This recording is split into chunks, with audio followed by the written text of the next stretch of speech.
Jadi kamu kenapa memilih untuk kerja di pabrik kertas saya? Kamu masih muda banget ya, umur 20 tahun. Saya memang dari dulu tertarik untuk kerja di pabrik, Pak. Saya tahu bahwa saya cuma tamatan SMA, tapi saya orangnya kerja keras banget. Oh, pendidikan nggak masalah sih, yang penting kerja keras dan mau belajar. Ya udah, mulai besok kamu masuk ya jadi asisten pabrik. Baik, Pak, makasih ya. Wah, nggak nyangka ya, pabrik kertasnya bisa sampai segede sekarang. Iya, Pak, saya juga nggak nyangka. Ingat gak dulu awal-awal cuma ada 15 orang kamu jadi asisten pabrik. Sekarang kita udah ada 500 orang lebih dan kamu jadi kepala divisi penjualan dan juga operasional. Iya, Pak, waktu cepet banget ya. Ngomong-ngomong, kamu kenapa tiba-tiba datang ke ruangan saya?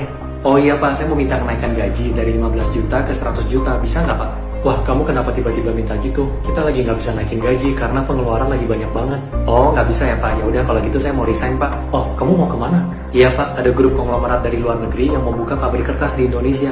Saya ditawarkan jadi direktur utama dengan gaji 100 juta. Wah, jadi saingan dong, kan sama-sama jualan kertas. Iya, Pak, saya realistis aja sih sebagai profesional. Karena Bapak nggak bisa memberikan penawaran gaji yang sama, saya terpaksa pindah. Lagian di kontrak kerja saya juga nggak ada larangan ke kompetitor kok. Oh, tapi kan kamu megang banyak bagian penting dari perusahaan.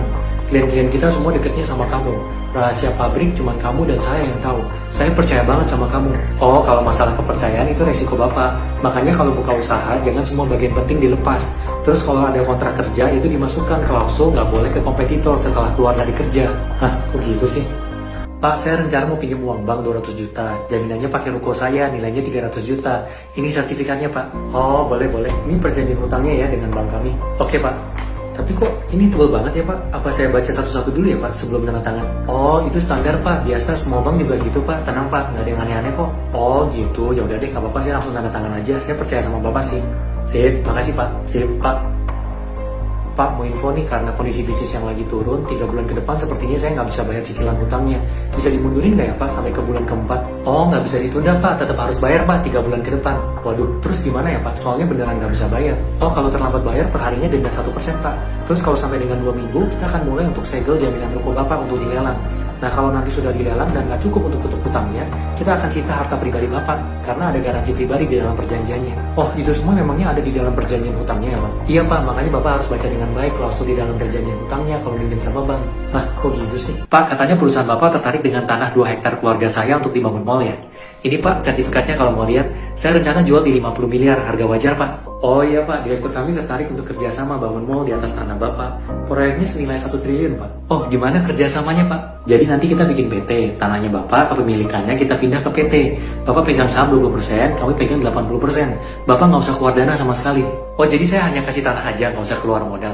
Iya, Pak, semua modal dari kami. Nanti pada saat bisnis mallnya sudah mulai berjalan, Bapak dapat pembagian keuntungan setiap tahun berdasarkan persentase Bapak. Wah, boleh, menarik juga ya. Iya, Pak, kapan lagi bisa punya mall kan? Nanti saya koordinasikan pembentukan PT dan juga perjanjian kerjasamanya ya, Pak. Siap, Pak, keluarga saya pasti seneng banget nih. Kapan lagi bisa punya mall? Berkah banget. Pak, Direktur Keuangan kami info bahwa perusahaan sedang kekurangan dana. Kurang lebih sekitar 100 miliar, Pak, untuk konstruksi. Wah, 100 miliar? Saya harus masukin duit gak? Saya mana ada duit sebanyak itu? Oh, gak masalah, Pak, kalau nggak ada dana. Nanti kami yang masukin 100 miliarnya. Tapi nanti saham Bapak akan terdilusi. Komposisinya akan menjadi 99,99% kami dan 0,01% Bapak. Wah, 0,01%. Jadi kecil banget dong kalau nanti bagi keuntungan. Saya nggak mau kerja sama ini lagi deh. Saya maunya Bapak beli tanah saya aja. Oh, nggak bisa, Pak. Tanahnya sudah atas nama PT. Dan ini semua ada di dalam perjanjian kerjasama kita.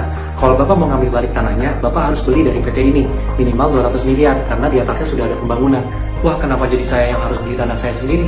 Makanya, Pak, kalau punya tanah, diajak kerjasama dengan perusahaan properti, jangan main asal iyain aja. Ah, kok gitu sih? Pak, saya rencana mau pinjam uang bank 200 juta. Jaminannya pakai ruko saya, nilainya 300 juta. Ini sertifikatnya, Pak. Oh, boleh. Ini perjanjian hutangnya ya dengan bank kami. Oke, Pak. Tapi kok ini tebal banget ya, Pak? Apa saya baca satu-satu dulu ya, Pak, sebelum tanda tangan? Oh, itu standar, Pak. Biasa semua bank juga gitu, Pak. Tenang, Pak. Nggak ada yang aneh-aneh kok. Oh, gitu. Ya udah deh, nggak apa-apa sih, langsung tanda tangan aja. Saya percaya sama Bapak sih. Sip, makasih, Pak. Sip, Pak. Pak, mau info nih, karena kondisi bisnis yang lagi turun, 3 bulan ke depan sepertinya saya nggak bisa bayar cicilan hutangnya.